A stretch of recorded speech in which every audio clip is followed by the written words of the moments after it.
Hello and welcome into episode 10 of SorareData Office Hours. I'm Andrew Laird. You can find me as Lairdinho on Sorare. Joined as always by Maxime Hagenbourger, maximehg on Sorare. Maxime, is it SorareData or SorareData? I don't even know, to be honest. So, I always called it SorareData until you just said SorareData enough times that I was like, it's his company. I'll say data. And then, to be honest, I get a lot of crap about it and comments on videos and in direct messages on Discord and Twitter. And they're like, you're saying it wrong.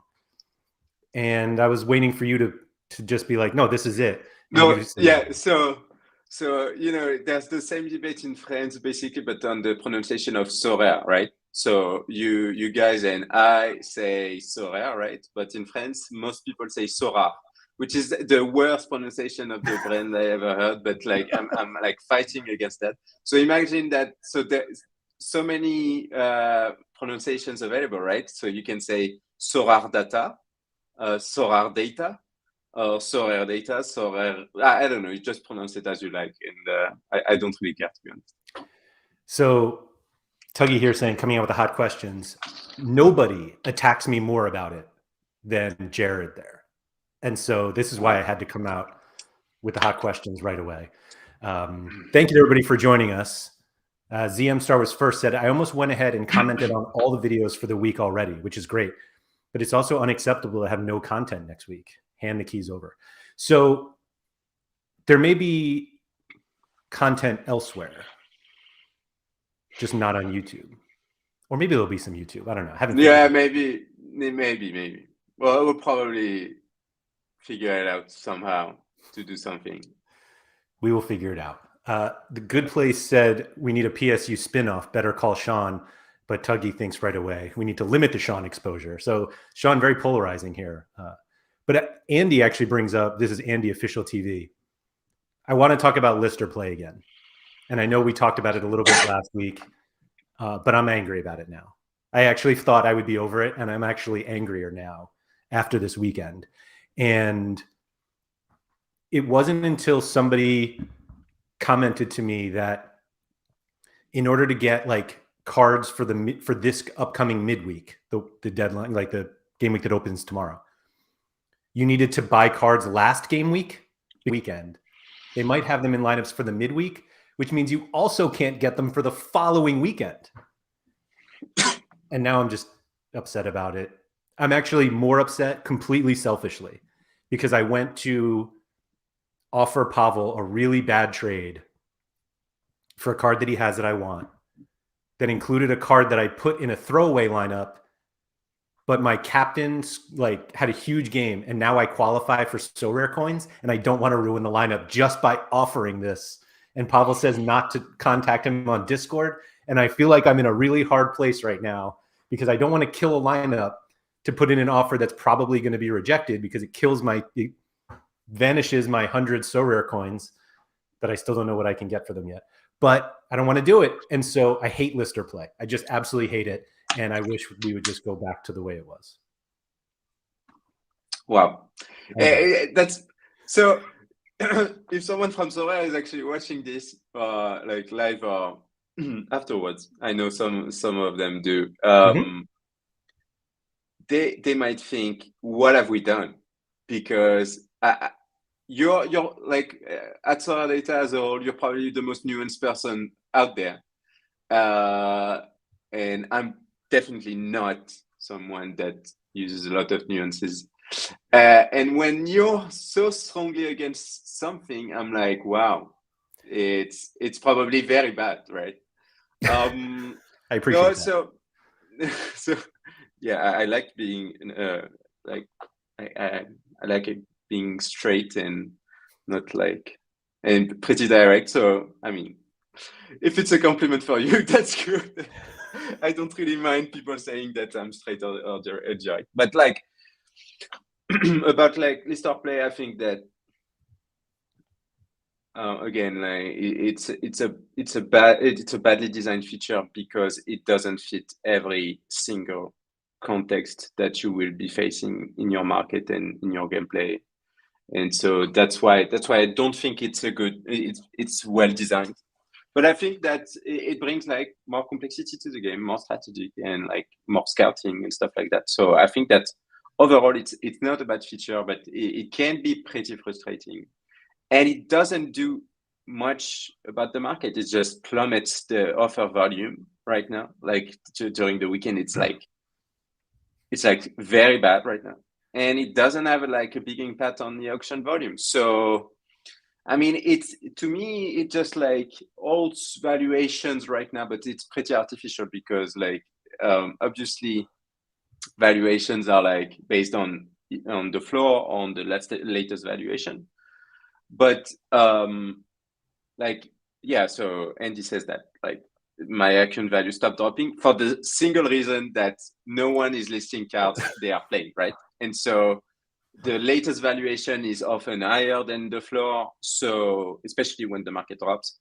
So you're like, oh, but it stopped dropping, but wait until these cards are actually sellable, and wait until someone buys one. Because the problem is also when valuations are like not moving up, but basically stop dropping, is that it can be very misleading because it's just that some cards just don't sell, and you have to find the right point until the cards actually sell. And if it's like 20% below the latest average or the current floor, you might need to wait like 3 days or even a week until like the market finally realizes that we need a 20% drop on that card, and then your whole valuation drops. So to me, like account valuations are meaningless in that regard. The only thing we should care about is volumes, our volumes, and it's not doing anything about like they're not increasing at all. Especially, so I would have looked at like auction volumes maybe being on the rise. Obviously, offer volumes were going to be affected by that. That's fine, but like don't think it's going to work over the long term. So I really want to be impartial in my thought about lister play, but I'm going to be really selfish about it.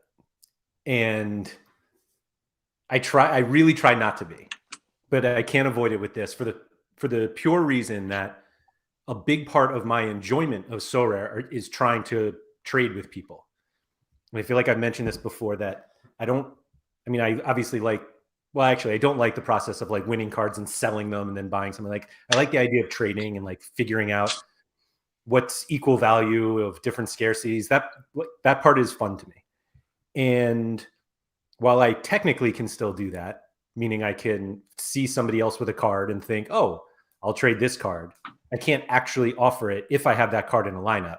And the way that Sorare is set up now with Sorare coins, it benefits me to put those cards in lineups just to try to get coins. But I realize that are not realistically winning cards. Like I did this weekend, like this current game week, I entered like a total punt all-star super rare lineup because I had some leftover super rares that are terrible. And the issue I have right here is this qualifies for coins now because Michael Dooland, who wasn't even supposed to start, absolutely smashed, which means all 5 of these cards, some of which I'm trying to get rid of in trades, I cannot do because I need these coins. And you can be like, oh, just wait until the midweek, which I can wait until the midweek.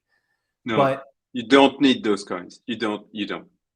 I don't need the cards. I need the coins. No, I know. And that's what I said. You don't need the coins. No, I need them. No. Yeah. I'm going to play for Liverpool one day with my coins. But like, I mean, let's be honest here. I think it's like the worst take I've heard like for the past like 18 years. And I'm sorry to tell you that, but like I feel like you should trade those cards as soon as you can. And I'm trying. And don't care about the damn 200 Sorare coins. that nobody cares about, and you shouldn't care about that. You should care about the profit that you can make with that trade, and the many other coins that you're going to make with that trade, and not like the luckiest 200 coins that you're making this game week with with like the luckiest lineup ever. I mean, 200 coins. Who cares, really, Andrew? I mean, I love the fact that you're like involved in the game and you're like giving credits to Sorare coins, but like, I mean, like making a super. I would have said like basically for limited cards, maybe that would have made sense, like to not trade limited cards, but like on super rare, the upside is too high to actually miss on a trade. But I mean, that's the whole point of this star play, right? That's the whole point. They're trying to mess up with your mind by like restraining like the number of like the choices that you can make and the context of the choices that you make. And so for that, it kind of works. So I mean, they can be happy with the fact that they're messing with your head right now. So but I think there's a solution. Like I think there's a reasonable solution here. And no, I know where you're going, and no, that's not working. The solution for those listening or watching and want to hear it is just this: list or play would be fine if you could offer a card but not cancel a lineup unless the dealer accepted it. Because everybody's like, you own the card, blah blah blah, and I'm like, if I don't own the card anymore, I'm willing to have that lineup canceled. No, but just offering it to somebody should not cancel. It doesn't work. It doesn't work for it doesn't work for the simple reason that we've heard people saying that their account valuation was stop dropping, and if you do that, like if you allow cards to be listed while in a lineup, you're removing like the benefit of like removing the selling pressure, right? So when you go and check out on a player, you don't see like tens of cards being listed, and you don't really care about like whether they're in a lineup or not. And so lister play is more about like removing selling pressure than like it's all about the perception, right? If you see like there's basically no Vinicius Junior cards on the market right now, well, you're probably going to say, hey, maybe I'm going to get his next auction card, right? So, like, I mean, it doesn't work. Like, if you just like do it for like accepted offers, it just doesn't work. Yeah. So, but that brings to the other point that everybody's like, oh, the account value, my account value has stopped dropping. And I was talking back and forth with some people on Twitter, which is always a really healthy thing to do. But they were saying that it's bringing stability. And I'm like, this isn't really stable, though. It's just nothing is happening.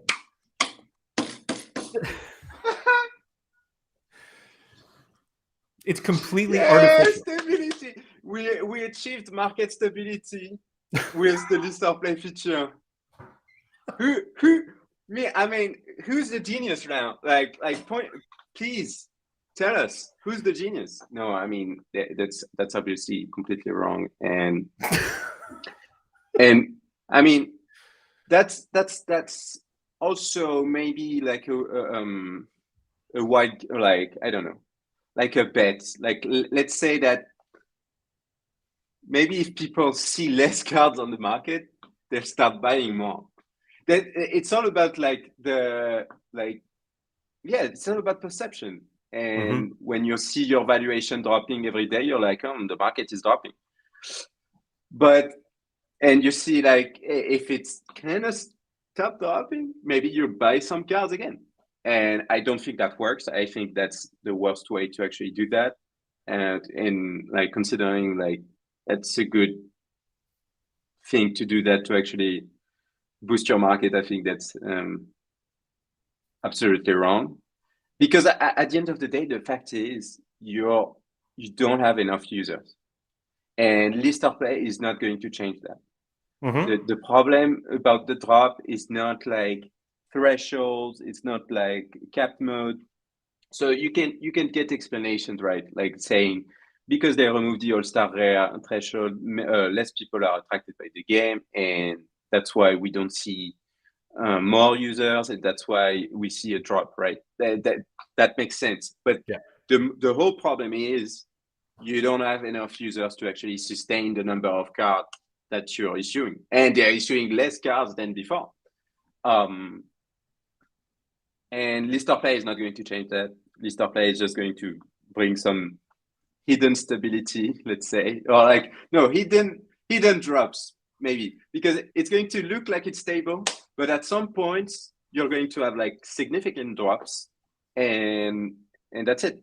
And I don't think that it's a sustainable way of like making your market stable. That doesn't make sense. I have like way more solutions for like market stability.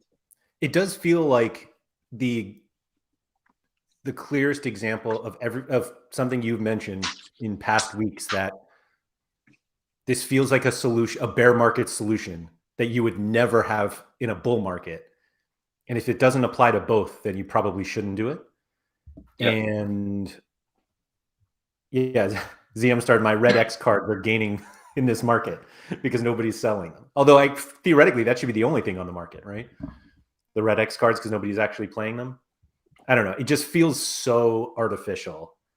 And it's artificially, the outcome is prices are not dropping. And people are confusing that with prices are rising. No, that's not the outcome. That's people are not selling cards. And so you don't even know if prices are dropping. What you know is that prices are not rising. They're stable. No, but they're not moving at all. No. It's like you had the ability to like have more points on your price graphs before. Now the points are more difficult to get to the graph because you can't sell cards on the secondary market if you play the card. And I think it's too difficult for people to actually like, you know, oh, my lineup is dead, I'm going to sell the cards because my lineup is dead. And maybe some people will say, well, but if my lineup is dead, but I get the coins, so maybe I should keep the coins. And so they're not selling cards. But that does not solve like the core problem. And again, right, the core problem is the game does not get new users, enough new users to actually like sustain the present prices. And lister play is just like some kind of like temporary feature, and I regret that they didn't like present it as such. Do you think it would be? Do you think that we would have seen a drop in secondary market listings with it's not even really seller play, but it basically is. That if the rule was, if your card sells, your lineup is dead, which is basically the old training lineup rule, would that have reduced secondary market sales enough? Or do you think everybody still would have just posted? Oh, actually, I take it back. Everybody was like, no. If they had done seller play, then everybody just posts all their cards for twice the value, because like that's the only way they would sell a card that's in a lineup. So I feel like that just lifts the floors of all the cards artificially, as much artificially as they are now. Like, would that have been a better solution? You earlier said no, because to me you get like maybe less cards on the market, but you don't get like the effects that we've seen with some players. Like there's basically no cards being sold like for Kimmich, for Vinicius. Vinicius is playing like I don't know when's the next time Vinicius is actually not playing in a Sorare game week. It's like in days. Like 369 he's not playing. So during the weekend, he's not playing. But other than that, like your next. But you can't buy him to get to the weekend. Like you can't get him. No, but you can buy him during the weekend because people are going to sell him during the weekend. And maybe if he's injured, because he appears that like he's sometimes injured, but after 82 minutes, so I'm not sure it's a big injury. But anyway, like he's playing back to back after that game weeks. And so your only opportunity to get Vinicius is actually like a game week 369 and like hoping for an injury during game week 368 and more people are going to sell the card, right? And he's not going to play. And right now, like 2 rare cards on the market, probably cards that have been played this game week, like the second one. Yeah, even maybe the first one, like 24-hour listing. And maybe the lineup is dead, so okay, let's try to get like the opportunity and try to sell the card. And like for the limited market, it takes a lot of time to load, but like yeah, you have like 3, 6, 9 cards on the market right now, and obviously Sorare is there to sell cards through actions. And I mean, like Sorare has done a great job at that because I think they're selling them way too late, to be honest. Way too late because like 1 hour 37, like it's like the game week is over already, basically. So they should sell like tons of Vinicius Junior cards. So they sold one 9 hours ago, sold one day ago. Probably not on the Monday.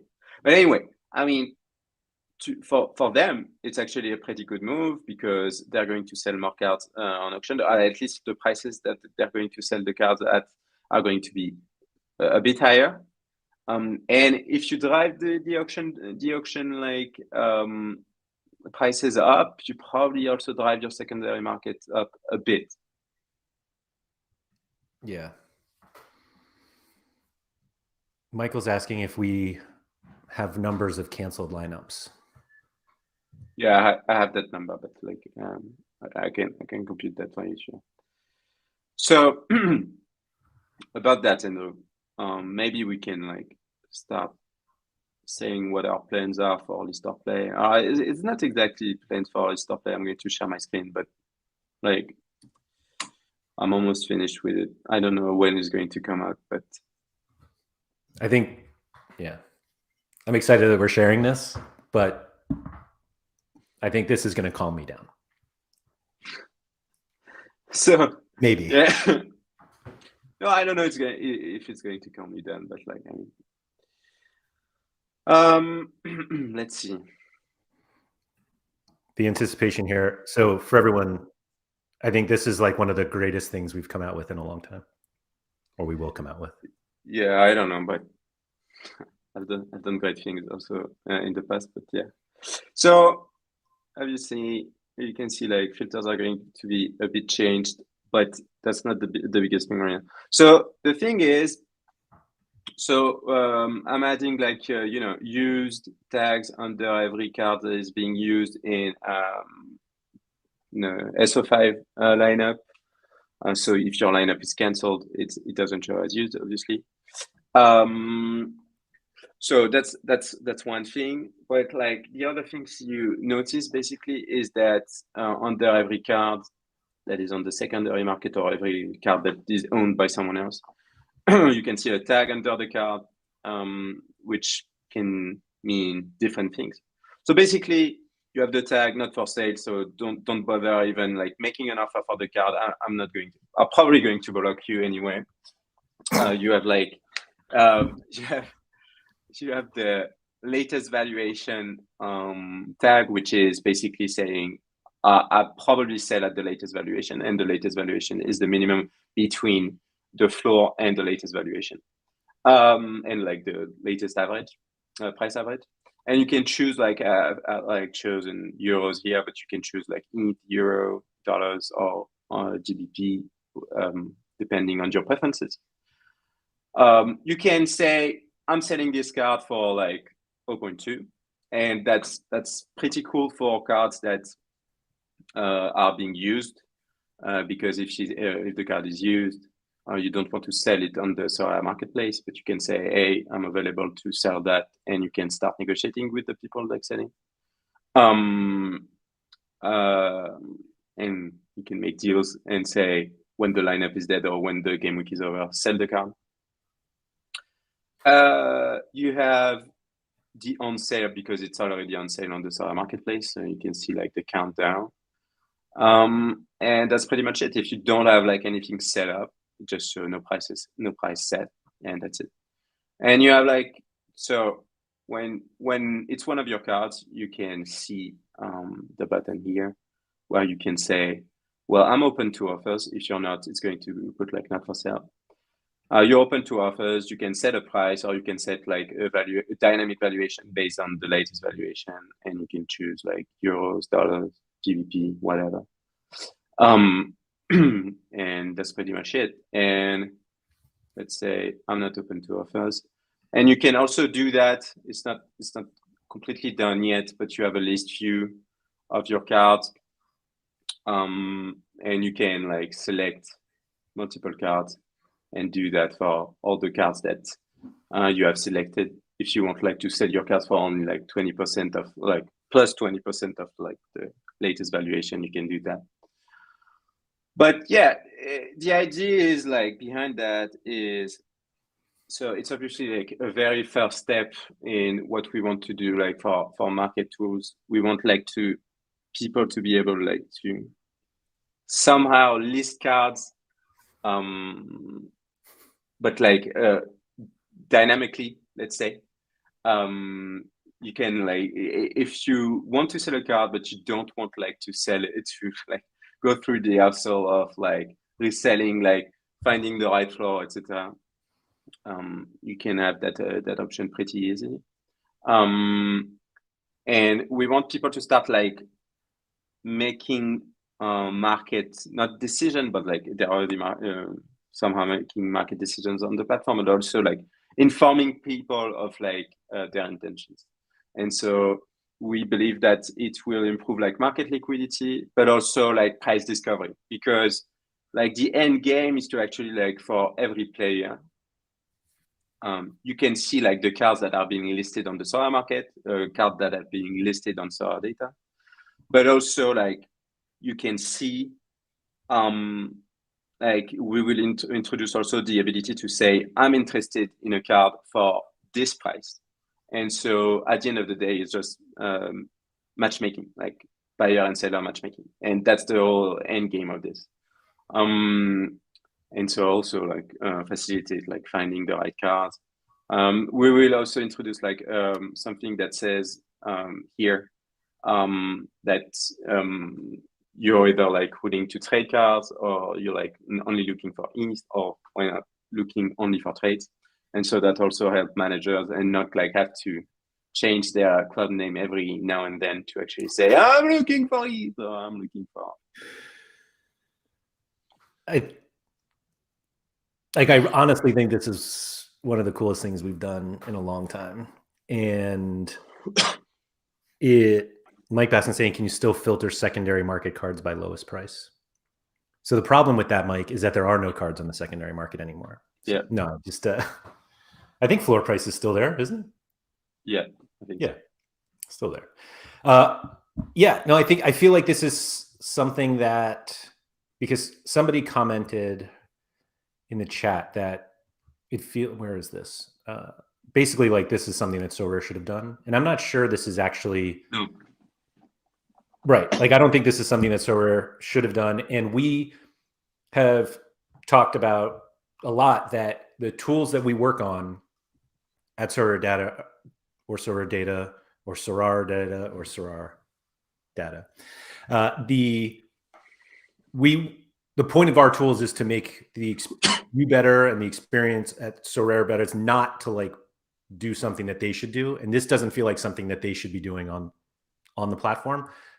And which is why we prioritize it enough to make it the first pirate project. Yeah. So I think like maybe some of the features, like they probably should like, I don't know. So the idea behind Sorare is to not look also too complex for the end user, right? And that's why we're also making a lot of complex features, because I think that like for sure on Sorare you should be able to have like a list of players that you want to buy. That's like makes sense. They have already a listing marketplace, and so if they do list or play, but they introduce a feature, you can say, oh, I'm willing to sell that card, but not really sell that card. But you know what I mean? I don't think that makes sense for them. And I think that that's probably too complicated for them. And so that's why we are doing that. And also, I think that it will help like our users greatly with like, again, price discovery, because you can say that your valuation is not dropping, right? But like you can also see who's willing to actually buy cars and for what price, and also give like a good indication of like, and you know, if like people are actually willing to sell cars, but they are not really listing them because like they use them or whatever. But like below also the current valuation, that also is something very interesting to watch, and that gives to the market and to everyone like a big understanding of like where a market is actually at. Is it like rising? Is it dropping? Is it dropping to a point that we don't even know where it is yet? So yeah, I'm very excited. Like we'll start like rolling out like things progressively, so people can like actually make some feedback, say it's shit, or say it's pretty good, or you should change that. Thanks, because people say thanks most of the time. And yeah, something very important to say is that it's going to be a free feature for everyone. Obviously, you're going to be able to list as many cards as you want, and see card tags freely, so you don't need a SorareData paid membership for that. It's probably not going to stay that way like forever. I mean, for small galleries, obviously it's going to stay that way. But like we're going to monitor like how market makers and actually use that, and maybe if there's something paid about that, it's going to be like, if market makers are making tons of money because of us, we're going to say like at some point, please share the revenue like some with us. Yeah, I do think that being able to publicize cards that you want is like the single biggest missing piece of the secondary market right now. That it's not, if you have a card and you're thinking of selling it, and maybe because of lister play, there are not many on the market, and so we are losing our ability to effectively price cards. And I think that because of that, it's going to be even harder and harder to effectively price them. So if there's a different way for us to find out, wait, there are people interested in these cards, they're just interested at this price instead of the 2x the floor right now because everybody has them in lineups. I think that's really important. Do you think we end up doing some valuations that include like asking prices? Like, I think that's another thing that people are just kind of missing. Yeah. So yeah, I was like pretty much talking about that like earlier. I don't think we will go that far, because I think that anything that is not like a transaction is, and even transactions are like forgeable, or you can like buy a card from your friend and like try to manipulate valuations. But that should go in a completely new suite of tools like for the market, and like to make sure that you understand where like your in which market your card is actually is it like dropping, is it like rising, and like last sales are like not necessarily the information you're looking at, or you want to be looking at, because expired listings are very important. Like current listings, are there like 10 cards on the market, are there 20? Right.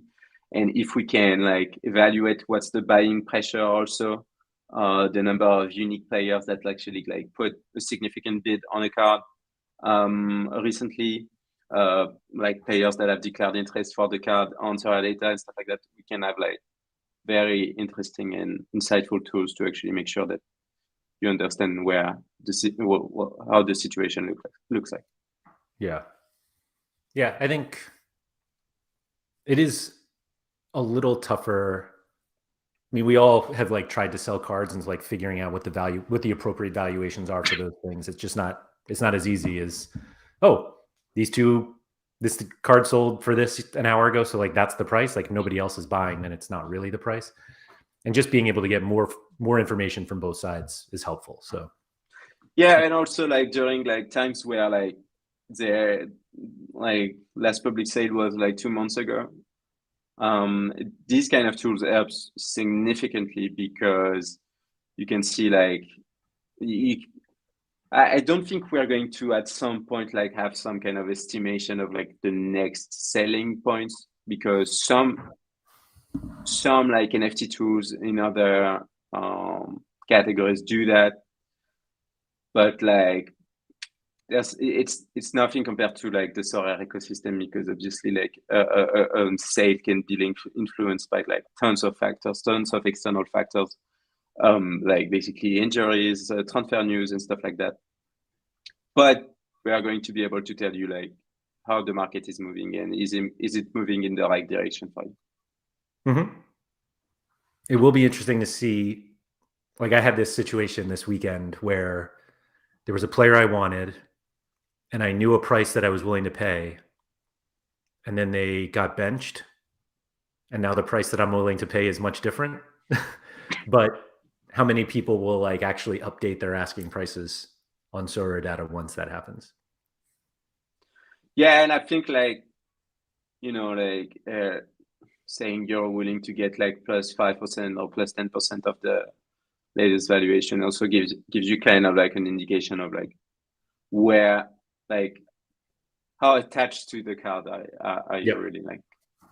And so obviously what's also very interesting, if people are open to trades, if you're like if you're selling a Courtois and a Benzema and someone else is wants a Benzema and a Courtois, maybe you can find a trade. Maybe you can find like based on like the wish list basically of the other person you're willing to trade with.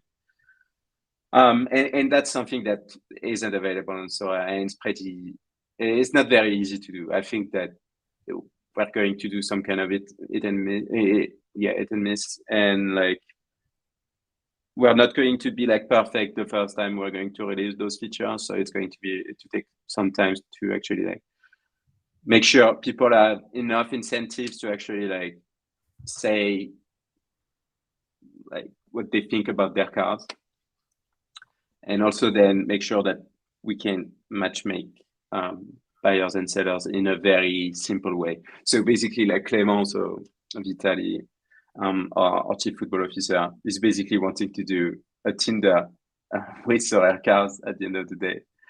I don't think it's going to look like Tinder, but that's like these features are like the foundations for many other things that are very interesting. This excuse me, this Sorare Tinder ideas. I love it, and I also don't. Nanzo said he's just catching up, and he has 270,000 coins that he doesn't care about, and he's laughing at me fretting about 200 of them. Yeah, but he's. I mean, I agree with it.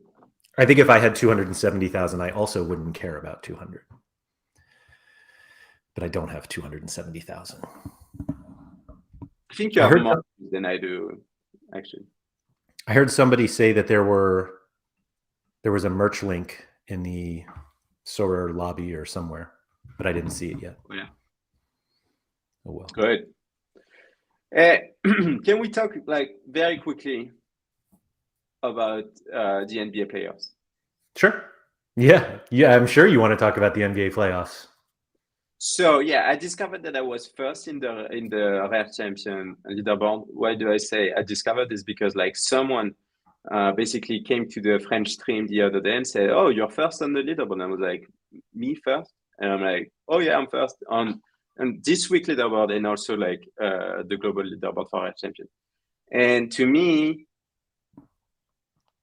so basically, I've done my lineups 5 minutes before the deadline. Suggest a lineup, save. Suggest a lineup, save. So if you dub that, suggested lineups are a great tool. I mean, there you go. You shouldn't dab that. But obviously, no. But I bought like 30 to 50 cards to start with, and then I just like accumulated cards. So that was pretty fun to be an early adopter of the game. But I mean, so you get credits, right? Depending on the place you end up in a certain leaderboard. So for the rare champion first place, it's 5,000 credits. And you have credits that you don't know anything about, except like you're going to be able to redeem stuff with those credits. And I feel like they shouldn't do that again. I think like the credits mechanism is pretty good, but like please tell us what we are actually paying for. Yeah. And like how many credits do I need to have to actually redeem something that is very interesting? Because now I have some like pretty important, let's say, decisions to make. Because do I buy more cards? Because like obviously with the playoffs advancing, you get less cards that are playing in your lineups. So you decide if you want to buy more. But if I end up like with my 5,000 credits, like with a Sorare bottle, I will be very pissed at the fact that I bought cards to actually get a Sorare bottle. You know what I mean? And also like it's like, I know everyone has talked about it also on Twitter, but like I'm not excited about this. I'm not excited at all. So yeah, and MLB also, like I've lost all excitement for MLB, and that sucks. I mean, that really sucks. So you're at a pretty big disadvantage if you do buy cards now because they don't get the extra boost. Yeah, also that. But I don't really care about that. I think that's pretty good mechanism to actually reward people that I like scouted before and like kept their cards all along. But yeah, like NBA, MLB, there are stuff to be done with those sports and really fast, if you want my opinion. But anyway. Do you think that MLB is not exciting for you because you bought so many cards last year? Like I don't know how many current season cards I have. I haven't bought any, but I have enough to make lineups with just current season cards. And I feel like that's almost like giving us like that's an extra benefit from the fact that we bought cards last year because we're able to No. I mean, your early adopters should have advantages, right? So I mean, I'm not like it makes sense to me, but so I think the main problem is like time zone, right? And you know, I'm like going to sleep like 2, 3 a.m. every day, and I don't really care about baseball games, and I don't really watch them. And probably maybe if like I'm going to the US tomorrow, so I'm going to see. Maybe if the games are like at 7 or 6 or something like that, probably I should care a bit more about them. Like, you know, like also like not a lot of competition, like the number of lineups is like pretty steady.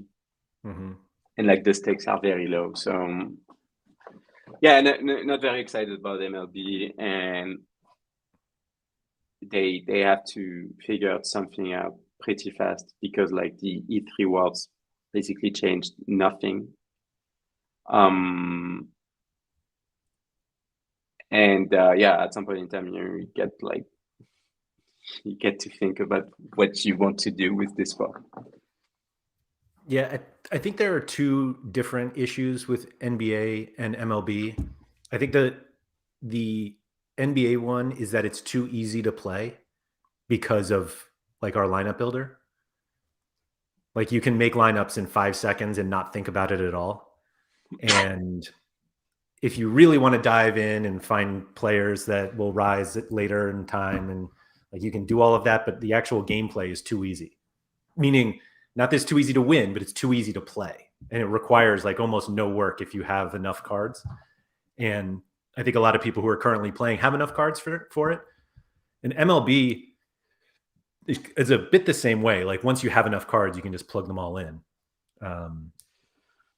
Yeah, but that the problem is with NBA, well, with the sports of basketball and baseball, right? Like you can start a season and say this guy is probably going to score between like I don't know X and Y runs. He's probably going to have like a 2.60 batting average. I mean, it's pretty easy, like because there are only like 30 teams that like you have like a lot of stats around the MLB and around the players. And because the scoring matrix is so simple that you don't have any like some kind of randomness, right? And with football, it's completely different because you have like your decisive score that affects your score and your all-around score that is like affecting your score, but not the same way, obviously, as the decisive score. And that's why I think the decisive, like the football scoring matrix is actually like very, very smart. It's like actually genius.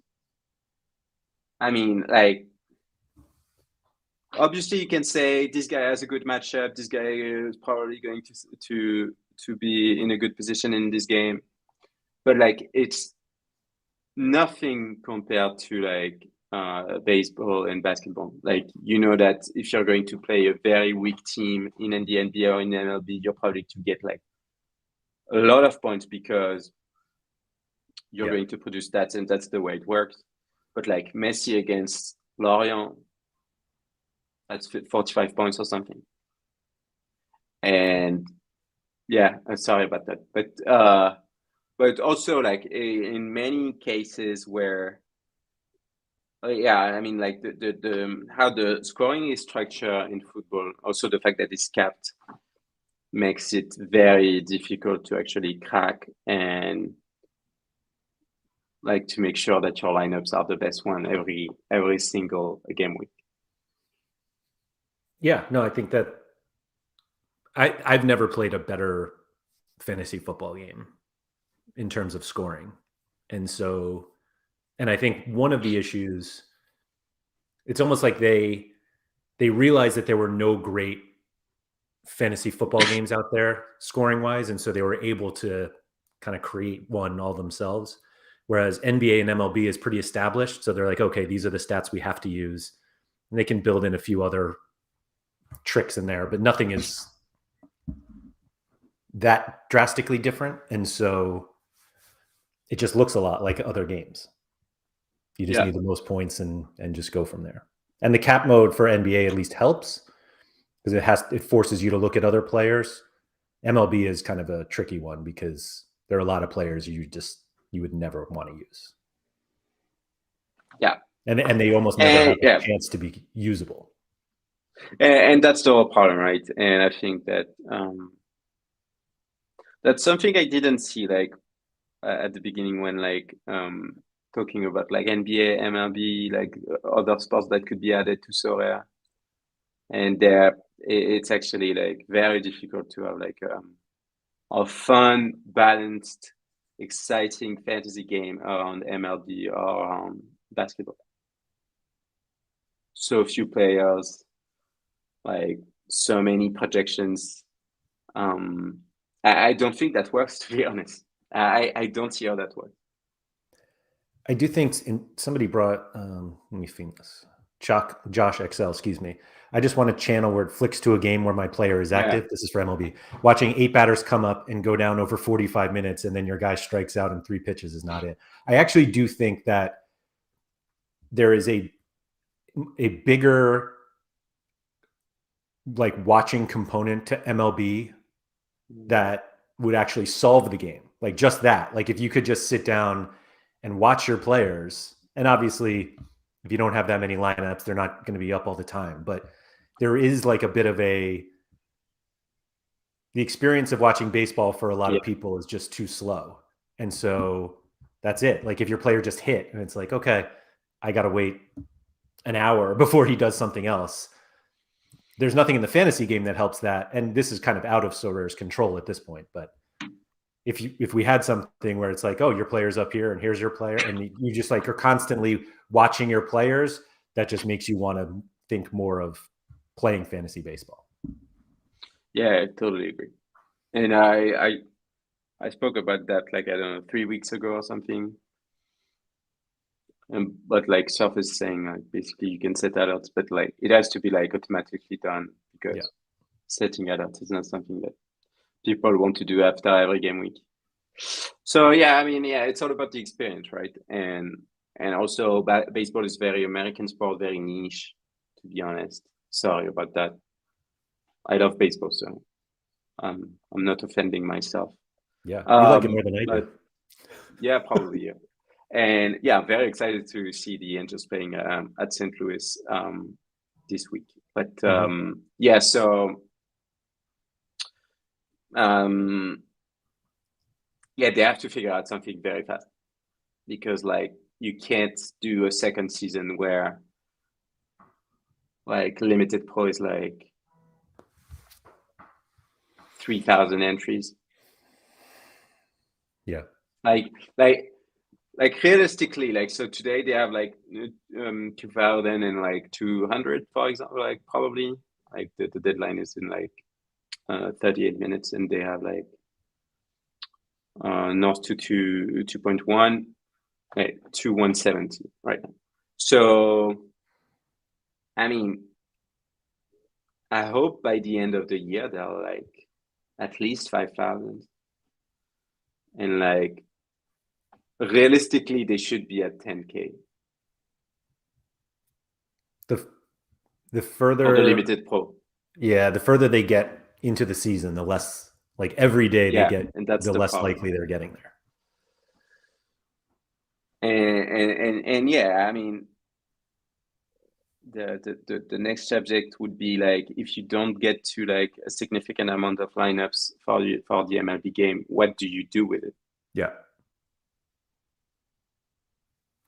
Because it's costs you licensing money, costs you like manpower, obviously, reputation also, because like if you have a like fantasy game that is not working, it's not just like people are like not playing your game. Like for Sorare, it's like people are angry because they bought cards and you're not delivering as good as they thought you were going to.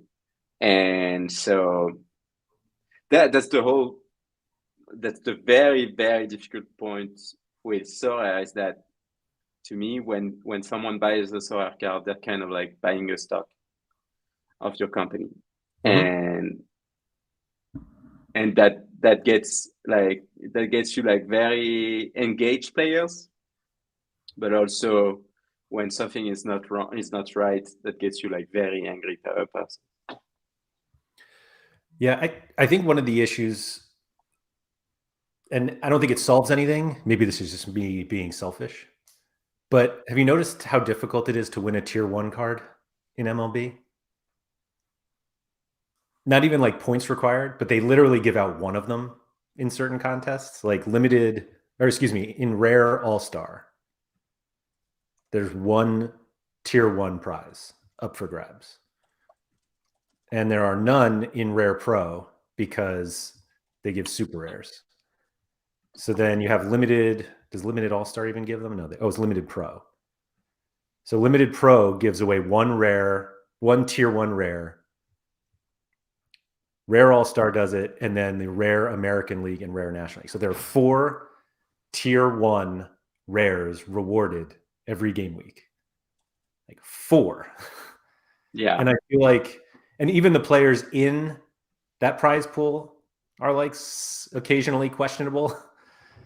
But it's not even like there's only 5 players in it. Like I feel like what we saw with football now is that the number of like it's 0 in football. Like the number of those players are like the true stars, which we don't really have in MLB, and they're not really even giving out those players. And so I feel like not the easiest way, but it seems like giving out more of the better players for the people who are playing now would get other people to be excited about the game. Yeah, probably, but like at the end of the day, the problem you get is that if you give too much today, it's going to be very difficult to give less in a year or in 2 years. So you have to be very careful about like what you give So today and if you can like sustain that. I agree with you completely, but it also feels like the game now is built and run as if they already have 10,000 users or Yeah. 100,000 users, and they have like 3,000 or not even for entries at least. And so I just think that's the kicker for me, is that like you aren't competing against that many people. So the idea is like, oh, well, you should be able to win a lot. I mean, not a lot, but you should be able to win good players, and it's just not there right now. Yeah, and I mean, like compared to like to DFS in the US, like for baseball and basketball, how Sorare can be attractive when you can't even win money during competitions, right? Like, I mean, they are giving away like I don't know 5K per game week, like throughout 4 divisions probably. I mean, if you're American and you're trying to do some fantasy baseball, I mean, Sorare doesn't come up as like the most exciting option in terms of like price per rate. No, not at all. Yeah. Yeah, and I really think that's the biggest issue, and that's what we were saying when they launched MLB and they launched NBA. We were like, is there any ETH involved in that? And obviously there wasn't. And you're like buying cards to get cards and hoping to sell the card to someone else, but you're not seeing a clear way towards like winning ETH other than like through trading. And that's why also trading is like the most valuable thing to do and the most interesting thing to do when you're playing a Sorare NBA or Sorare MLB, because like the game is definitely not profitable at all. Yeah, I've heard multiple people kind of use the term that it's lower stakes. Yeah. But I think that they're actually lower stakes than they should be. Like, I think there's plenty of room for more, and for sure. But they're acting like I've always felt that they are treating the scarcities as if they're the same as football. Like that when they auction and they reward super rares as if there are only 10 of them, but there are 100 of them, and there are 1,000 rares and 5,000 limiteds, and yeah, like it feels like they are planning for a future that is so far ahead that the game probably doesn't even look the same at that point, but we're kind of paying the price for it now. Yeah, that's in other news, Andrew, so obviously I was gonna say let's pick this up for the end here. Uh-oh. No, so in other news, obviously I'm going to the US tomorrow. Very excited for that. So no office hours probably next week, but you never know. And yeah, so I've announced that I'm going to be stepping away from French streams. So not going to do like weekly French streams as I was doing for the past year. So if you want to hear my very interesting, as always, opinion on stuff and so on, so basically this stream is the only stream I'll be doing. Well, I'll do some French streams like monthly, but I'm saving everything for office hours every week. And for those wondering, Erwan and I don't talk to each other anymore. He's so angry that that's it. It's gonna be very awkward. No, he's pretty happy because now he's running the show, right? And so he gets his own Sorare show. So he's pretty happy. All right, that's fair. That's fair. So yeah, how about that? We won. Yeah. So. And how about that also? I think like I didn't win like a cap 240 threshold for like, so the first three divisions I was like, oh, too easy. That division is too easy. And I was like, oh, I'm going to stop prioritizing that division. It's too easy. And I think it's been like over the past 6 or 7 game weeks, probably got only 1 threshold. I'm the same way. It's actually really frustrating because I actually still prioritize them and I'm still not hitting them. Oh, that's tough. That's tough. Yeah. No, I had like Ben Yedder playing against like Montpellier. This is like the 12th in the French league. Mhm. They lost 4-0, while Monaco is like 3rd in the league. Like that was like completely unexpected. And also Gaia didn't play, so yeah. thanks for nothing, Valentia. So and we have also, we have yeah, a push here to put Sean on the French streams. okay, that would be fun. So Sean with the French community, I would love to see that. That would be amazing because like there's very like the French community and the English speaking community, let's say, are so different. Like the French people are, we have this reputation of like trying to want to change things constantly, and that's pretty accurate.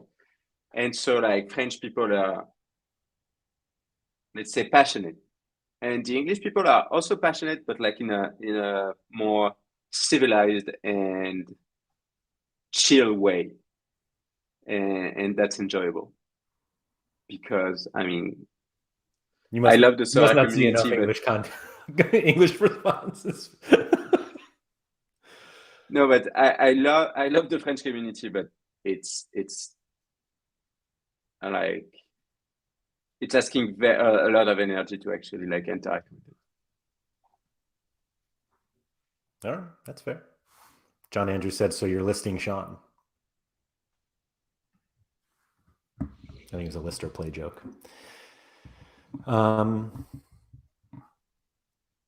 Zamstar, they would never get a word in if Sean was on the French stream. Yeah, that's also yeah. That, like Florian says, we are uncivilized. We're going to burn Sorare. I mean, that's how it works in France. If people are not happy, like they just burn stuff. Like, it's actually May Day in France, and so we have like big demonstrations, obviously because of the like retirement stuff. Mm-hmm. And so we are burning stuff. I mean, I'm here, but I'm not really here. That's a green screen behind me, and I'm like in the streets right now, actually burning stuff. Mm-hmm. Mm-hmm. On your way to the airport to come here. Yeah. No, and actually, I'm pretty like I don't know, like they're doing multiple actions against the law, this retirement law. And sometimes they just like go in front of the airport, like 1 kilometer in front of the airport, and just block traffic. And I'm like, please don't do that tomorrow. I drove through a. Are you burning cards? Hey, so obviously we have limited time to talk about like Sorare subjects, but like the burning situation is something that needs to be addressed like very fast. Let me burn some damn cards. We can talk about I know you disagree, but we'll talk about it. Like we'll talk about it on Office Hours episode 11 when you can convince me why burning cards is a good idea. Thank you to everyone for joining us. As Maxime just said, and I said at the beginning, we are probably off next week, at least in terms of a full stream, but we would be back after that. So check in with that. Sorare Andrews is tomorrow, Tuesday, and then the strategy show is Wednesday this week. And then, yeah, we're going to be off next week for plenty of reasons, of which I'm sure you'll hear plenty about. So thanks for everyone joining. If you could please hit the like button on the video, subscribe if you haven't already. And Maxime, I'll see you soon.